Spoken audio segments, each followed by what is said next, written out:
ของแซ่บแล้วแต่ผู้มักครับมักไผมักมันแต่ละคนมักบ่คือกันมันก็คือความสุขที่คนเฮามีบ่ซ้ำกันนั่นล่ะครับ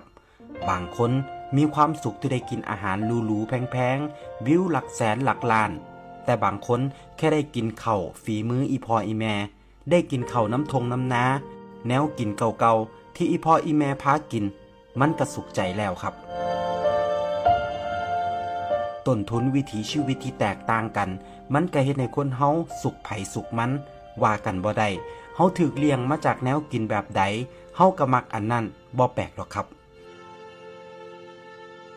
บ่แปลกที่แนวกินบ้านเฮาสิซ่อนความทรงจำความผูกพันไว้ในนั้นกินไปคิดฮอดบ้านไปคิดพอสมัยแต่กี้แต่ก่อน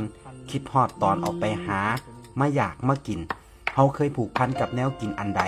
ไปอยู่ไกลบ่ได้กินคือเก่าเฮาก็อยากหวน